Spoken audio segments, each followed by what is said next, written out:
नमस्कार, टीवीवी न्यूज में आपका स्वागत है। मैं हूं अखिल जांगिड़। चलिए रुक करते खबरों की तरफ। अलवर के मुंडावर के रामदेवरा सागर में क्रिकेट प्रतियोगिता का शुभारंभ किया गया है। कार्यक्रम की अध्यक्षता कर रही कांग्रेस नेत्री पूर्व पीसीसी सदस्य मेजर कविता यादव ने कहा कि ग्रामीण क्षेत्र में प्रतियोगिताओं का आयोजन कराने से खिलाड़ियों को प्रतिभा का मौका मिलता है। ग्रामीण क्षेत्रों में खेल प्रतिभाओं की कोई कमी नहीं है। संसाधनों के अभाव के बाद भी कई खिलाड़ियों ने अपने खेल के प्रदर्शन से क्षेत्र का नाम रोशन किया है। सरकार भी खेल प्रतिभाओं को बढ़ावा देने की दिशा में काम कर रही है। यह बात मुंडावर में रामदेवरा सागर क्रिकेट प्रतियोगिता का शुभारंभ कराते हुए जिला प्रमुख बलबीर छिल्लर ने कही है। खबर हनुमानगढ़ के नौहर से है, जहां डीएस निर्माण चैरिटेबल ट्रस्ट के तत्वाधान में निःशुल्क चिकित्सा परामर्श एवं रक्तदान शिविर का आयोजन जयपुर हॉस्पिटल में किया गया। शिविर में लोगों ने भारी उत्साह के साथ बढ़ चढ़कर भाग लिया। शिविर में विशेषज्ञ चिकित्सक विजय पूनिया, डॉक्टर रजनीश, डॉक्टर तारिफ Mohammad, doctor Renu, doctor Sushil Kumar, doctor सचित मनोपति तथा डॉक्टर विजेंद्र वर्मा ने 542 रोगियों को निःशुल्क चिकित्सा परामर्श देकर लाभान्वित किया। शिविर में विवेकानंद ब्लड बैंक भादरा की टीम ने रक्त संग्रहित किया। खबर हनुमानगढ़ से है, जहां इंदिरा गांधी नहर में अब केवल पेयजल चलाया जाएगा। इसके तहत बीबीएमबी को नया इंडेट भिजवा दिया गया है।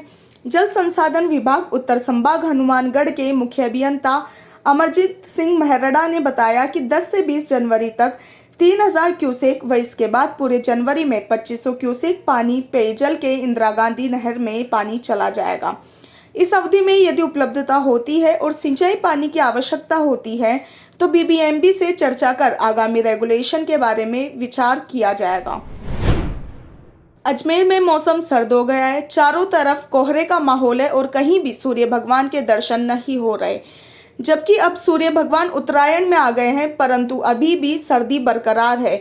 मानव अधिकार परिषद अध्यक्ष शैलेश गुप्ता ने आम जनता से कहा कि जब भी वे घर से निकले अपने गर्म कपड़े पहनकर अच्छी तरह से व्यवस्था करके निकलें, क्योंकि मौसमी बीमारी तेजी से बढ़ रही है। साथ ही कोरोना वायरस के प्रोटोकॉल्स की पूरी तरह से पालना करें और मास्क लगाकर ही घर से निकले। आज कल संक्रांत थी, मकर संक्रांति 14 तारीख को, और आज 15 तारीख है। और आप देख लीजिए आज मौसम इतना ठंडक भरा हो गया है। आम जनता अभी हमारे आनासागर चौपाटी पे इसका मौसम का लुत्फ लेने के लिए आई है। ये जो विदेशी पक्षी आए हुए हैं, आप देख लीजिए आनासागर के अंदर विदेशी पक्षी इस सर्दियों के सीजन के अंदर आनासागर के अंदर आते हैं। और आज भी सर्दी इतनी तेज़ी से बढ़ गई है, पिछला कम से कम 20 साल का रिकॉर्ड सर्दी ने, जो कहते हैं कि 25 दिसंबर के बाद बड़े दिन लगते थे, सर्दी कम होती थी, परंतु प्रकृति एकदम चेंज हो रही है। पहले सावन के बाद के बरसात, सावन में आती थी बरसात, अब सावन में नहीं आती। वैसे ही सर्दी 25 तारीख के बाद, 25 दिसंबर के बाद दिन बड़े होते थे, सर्दी खत्म हो जाती थी, गर्मी बढ़ती थी। जैसलमेर के नोक थाना इलाके की एक दिल दहलाने वाली घटना ने सबको हैरान कर दिया है। बीच रास्ते में गाड़ी खड़ी करने वाले ने केवल सवाल करने पर ही बाइक सवार युवक पर गाड़ी चढ़ा दी और 400 मीटर दूर तक घसीटते हुए ले गया। पास खड़ा उसका भाई कुछ करता, तब तक गाड़ी का ड्राइवर गाड़ी लेकर फरार हो गया। घायल को बीकानेर इलाज के लिए लेकर गए, मगर वो बच नहीं पाया। नोक थाना पुलिस ने 302 के तहत मामला दर्ज कर आरोपी ड्राइवर और गाड़ी की शिनाख्त शुरू कर दी है। पास जाके पूछा कि भी यहाँ क्यों खड़े हो, इतने में वो उसको मारने की नीयत से उस पर एकदम गाड़ी चढ़ा के उसको अपने उस बोनट में डाल के उसको लेके गया। लगभग 400-500 मीटर उसको घसीटा, जिसको उसको लाके हमने प्राथमिक उपचार के बाद में बीकानेर लाके भर्ती कराया, जहाँ इसकी आज भर्ती हो गई।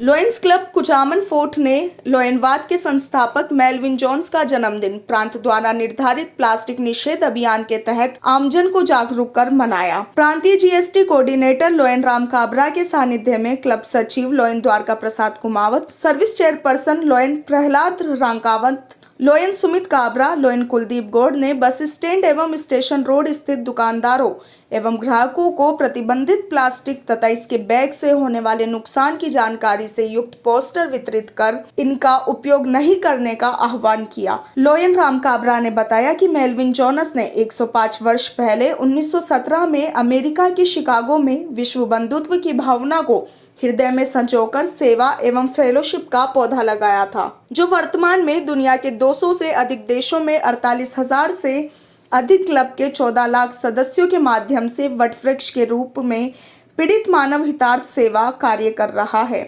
लॉयन द्वारका प्रसाद कुमावत ने बताया कि प्लास्टिक के प्रति अभियान क्लब द्वारा सतत चलाया जाएगा। इन दिनों सर्दी अपने शबाब पर है और सुबह शाम की भीषण सर्दी ने आम जनजीवन को कपकपा दिया है। छबड़ा उपखंड के बापचा थाना क्षेत्र में शुक्रवार रात्रि को खेत पर पानी फेरने गए एक किसान की सुबह खेत में लाश मिली, जिसे चिकित्सालय में लाने पर चिकित्सकों ने उसे मृत घोषित कर दिया। सूचना पाकर बापचा पुलिस मौके पर चिकित्सालय पहुंची तथा शव को कब्जे में लेकर पोस्टमार्टम के लिए मोर्चरी में रखवाया। चिकित्सा टीम द्वारा शव का पोस्टमार्टम करवाकर शव परिजनों के सुपुर्द कर दिया गया है। फिलहाल मृत्यु का कारण तेज सर्दी बताया जा रहा है, लेकिन वास्तविक कारणों का खुलासा पोस्टमार्टम रिपोर्ट के आने के बाद ही होगा। वहीं भुलोन सरपंच प्रतिनिधि राहुल शर्मा ने सरकार से मांग करते हुए कहा कि मृतक बाबूलाल बंजारा एक गरीब किसान है, सरकार द्वारा इसके परिजनों को उचित मुआवजा दिया जाए। ये मेरे चाचा जी हैं, बाबूलाल जी मानपुरा के निवासी हैं। शाम को 8-9 बजे खाना खा के ये गए थे खेत पर। पानी भी चल रहा था और आवारा पशु हैं ना, उनको भी भगाते हैं। तो जब सुबह हम लोग गए, बाहर से आदमी फ्रेश होने जाते हैं हमारे नहर की तरफ, तो यहाँ वो अचेत अवस्था में पड़े हुए थे। तो उसको खेत पे से लेकर हम सीधा अस्पताल लाए। अब देखते हैं डॉक्टर साहब। खेत पर काम करते हुए ये अचेत अवस्था में पाए गए। रात में इनके पानी चल रहा था खेत पर। जब सुबह गांव वालों को सभी को मालूम चला तो ये अचेत पड़े हुए थे। वहाँ उनको यहाँ अस्पताल में लेकर आया तो डॉक्टर साहब ने इनको मृत घोषित कर दिया। हम सरकार से ये अपील करते हैं और मांग करते हैं कि इनको जो भी सहायता राशि हो वो इनको और इनके परिवार को मिले और मुआवजे की मांग करें। खबर पाली के बाली गांव से है, जहां चिकित्सा स्वास्थ्य एवं परिवार कल्याण विभाग द्वारा कैंप लगाया गया। इस कैंप में शरीर संबंधित अनेकों प्रकार की जांचें शामिल थी, जिसमें डॉक्टर्स और अधिकारियों की टीम उपस्थित थी। आमजन की हेल्थ जांच करवाकर टीकाकरण भी किया गया। कैंप में आंखों से संबंधित, हड्डियों से संबंधित और हार्ट संबंधित जांच कर आमजन को लाभ दिया गया, जिसमें CIB राष्ट्रीय सुझाव अनुसार वेस्ट जोन अध्यक्ष विजय परमार के नेतृत्व एवं राजस्थान प्रदेश अध्यक्ष मनीषा राखेचा के निर्देशन में क्राइम इन्वेस्टिगेशन से राजस्थान बाली गांव से अपनी सेवा पूर्ण रूप से दी। उन्होंने आमजन के साथ मिलकर पूरा सहकार्य किया।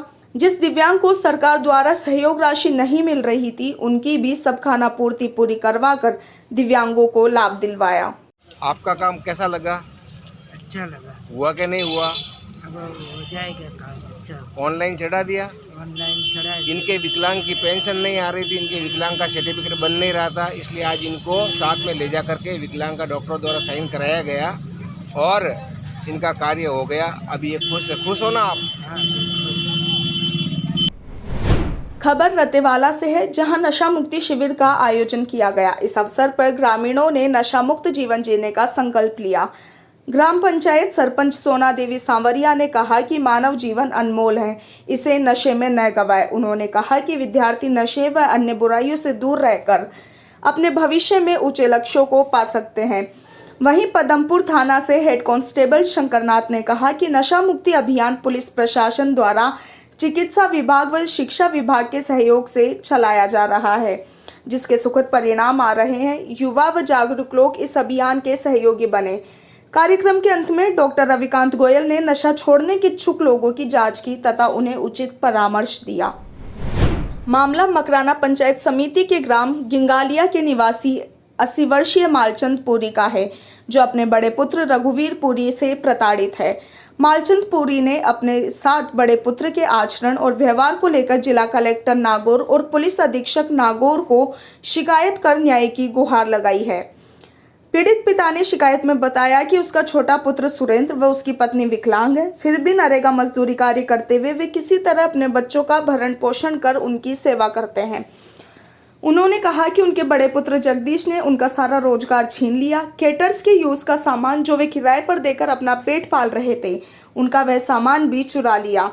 यहाँ तक कि जिस घर में वे 70 वर्षों से रहते थे, उस घर से भी उन्हें बेदखल कर दिया और जरूरत के सामान जैसे कपड़े, रजाई, गद्दे, बर्तन और यहाँ तक कि बचा कर रखे 1 लाख रुपए भी उड़ा ले गया। पीड़ित पिता ने जिला कलेक्टर और पुलिस कप्तान से उचित कानूनी कार्रवाई कर न्याय की गुहार लगाई है। हम आपको बता दें कि कानून में प्रावधान है कि बच्चों के लिए माता पिता की सेवा करना जरूरी होगा। ऐसा नहीं करने पर बच्चों को जेल हो सकती है। वहीं माता पिता का अपमान करने पर 5000 रुपए तक का जुर्माना व 3 माह की जेल होने का भी प्रावधान कानून में है। कानून में माता पिता की संपत्ति के लिए भी प्रावधान है, जिसके मुताबिक बच्चों को संपत्ति तब मिलेगी जब वे अपने माता पिता को अपने साथ रखेंगे। संपत्ति अपने नाम होने के बाद यदि वे अपने माता पिता को घर से बाहर निकालते हैं तो ये करार रद्द हो जाएगा। बस यही है साहब, 2 लड़के विकलांग वो खर्चा उठाते हैं। बीच वाला लड़का जी मेरे साथ काम सीखा और मेरी ज़िंदगी में मेरे बर्तन ठीक रहे, वो कमा खाना है। अब भी वो बर्तन ठीक रहे नहीं दे रही है, न पैसे देता है न कुछ नहीं देता है। आपके साथ उसका व्यवहार अच्छा नहीं है? अच्छा नहीं है, पागल अगर घोषित कर रखा है। तीनों चारों बाप बेटे उनका पागल हो गया हमारा बाप। ये दोनों चारों पागल बताते नहीं है, खर्चा उठाते हैं। पागल घोषित कर दिया, पूरे बाजार में कह दिया कि पागल हो गया। आप क्या चाहते हैं? मैं ये चाहता हूँ मेरे बर्तन, जो रजाई, स्वेटर, कोट और रजाइयाँ मेरी तीन गिद्दे हैं, पंखा ये मेरे कमरे में थी, जो कि अब तक रखा नहीं रखी है। रुपये कितने लिए कितने नहीं लिए वहाँ फ्लोर लिया है, बाकी मेरे ख्याल से रुपये लिए हैं, मेरे कहना नहीं लिए। अभी गया था, वो गए मैंने कि 7 तारीख को, तो बोले कैसा है, मैंने गोले लेने। मैंने कहा बर्तन, बोले बर्तन 5 दिन में भेज दूंगा। तो अभी तक भेजे नहीं है उसने। अच्छा, कहाँ गए थे आप? कुचामन? नहीं, अजमेर गए थे।